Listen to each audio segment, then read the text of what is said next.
Mountain News First at 4. And good afternoon, I'm Jim Freeman. First at 4, we take a look at a pre-filed piece of legislation that, if passed, would fully fund kindergarten for all public schools across the state. WYMT's Zach Hawk is in Studio B with more from a conversation with 53rd District Representative James Tipton. Typically, school districts pick up half of the bill for full-day kindergarten, while the state covers the other half. But Representative Tipton has pre-filed legislation for the 2022 session that would permanently fund the program, removing a significant cost on Kentucky schools. During the 2021 session, the state legislature agreed to fund 100% of full-day kindergarten, but only for 1 year. Most years, nearly all of the 171 public school districts across the state pay the second half of the cost, but some districts do not.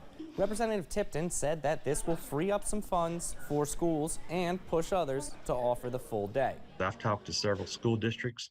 I know some districts are putting those funds in early childhood education. They're offering more spots in their preschool programs. Other school districts told Representative Tipton that the available funds could help to increase teacher pay or improve school security. In Hazard, Zach Hawk, WYMT Mountain News. Thanks, Zach. We spoke with Representative Tipton and met with local school officials here in Eastern Kentucky to learn about some of the specific benefits to fully funded full-day kindergarten.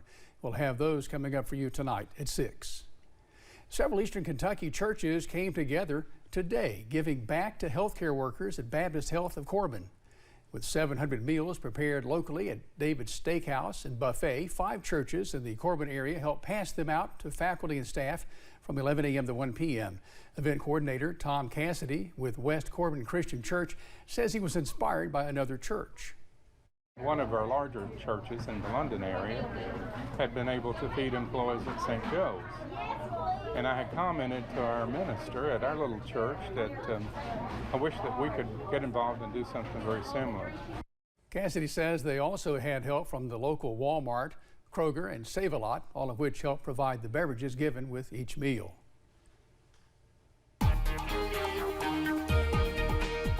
Cooler than yesterday, but still not a bad afternoon around the mountains today. We've seen plenty of sunshine, and we're also seeing some clouds, though, work back in. I-64 camera at Moorhead, you could see we started out with sunshine earlier on today, but we're bringing in some of those clouds ahead of yet another chance for showers later on tonight.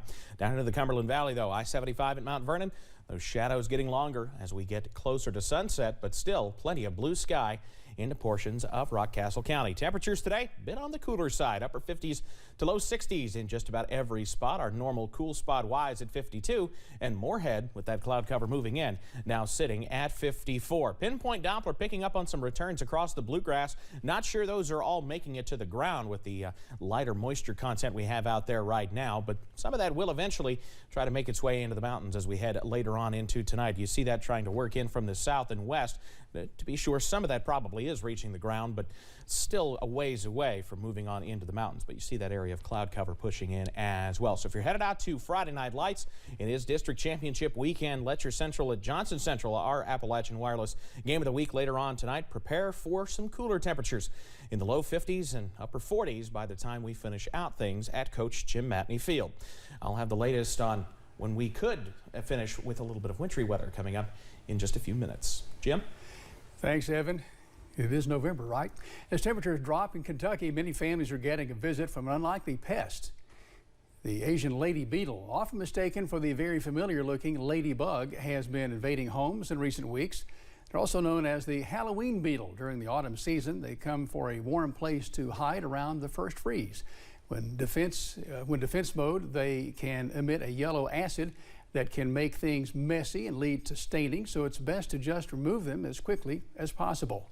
Often what people first notice is sort of this congregation on a window or windowsill outside, and that's when they're starting to kind of crawl their way through a gap. So if you can identify the hole that they're using and seal it up, that'll cut off their access point. It's called pest proofing, and it's very helpful in the long term.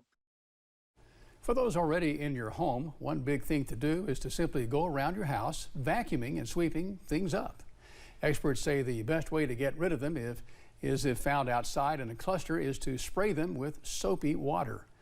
Tomorrow marks the beginning of modern gun deer hunting season. And before you plan to take any children out hunting, it's important to remember the Kentucky Department of Fish and Wildlife's rules and regulations for children and adolescents. Hunters can only take one child under 12 years of age with them, and any child between the age of 12 and 15 must have a youth license and deer permit. It's also important for hunters to maintain immediate control of their firearms to avoid the risk of accidents. We're seeing a lot more kids, younger kids, take to the field, which is a great thing. That's what we want to see.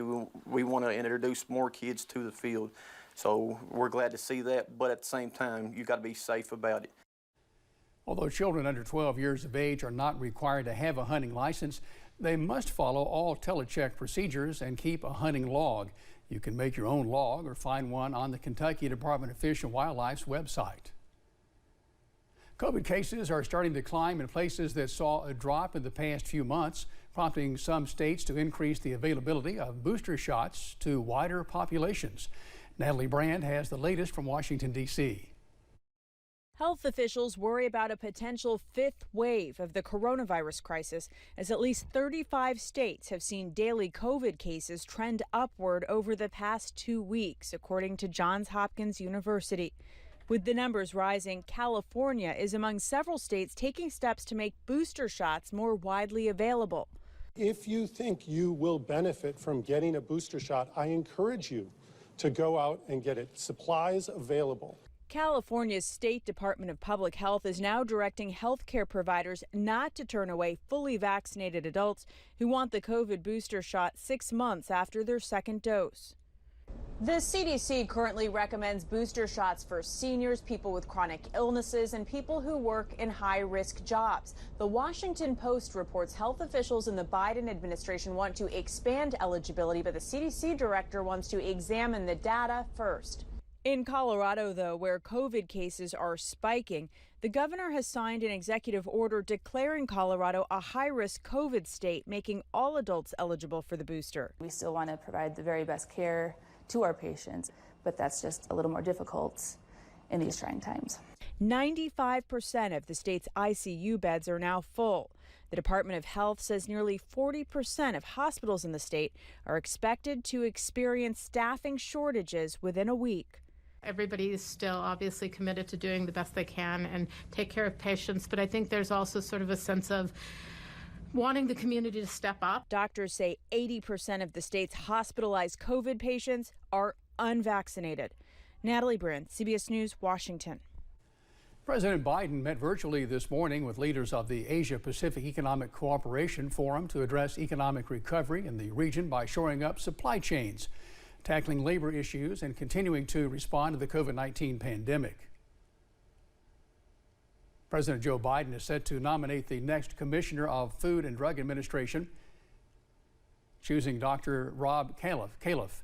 He is a longtime cardiologist who previously led the agency during the Obama administration. It concludes a months-long search as the White House struggled to find a qualified candidate who could win Senate confirmation. Millions of U.S. families are about to receive their latest monthly child tax credit payment. The Treasury Department says the next round will be handed out on Monday. Eligible families can receive up to $3,600 for each child under age 6 and up to $3,000 for each child ages 6 through 17. The tax credit was created as part of the coronavirus relief package and is in effect for 2021. The budget reconciliation package that Democrats are currently negotiating would extend the credit through next year. A report finds the cost of birth complications in the United States in 2019 was $32.3 billion. That covers from birth to the first 5 years of their lives. The estimate works out to about $8,600 per mother and child. The report is from the Commonwealth Fund and Mathematica, and the co-author says it's a much bigger problem than many realize, and it's getting worse. An October study showed more people in the U.S. experienced pregnancy complications during the pandemic than in 2019. Heading over to Wall Street on this Friday, the Dow closes up more than 179 points. We'll have more financial news in our next half hour. Coming up on First at 4, tomorrow brings a special chance for people all around the globe to do something good for someone else. And Old Man Winter might just drop by to say hello as we head into this weekend. I'll have the latest on when we could see temperatures back near freezing straight ahead.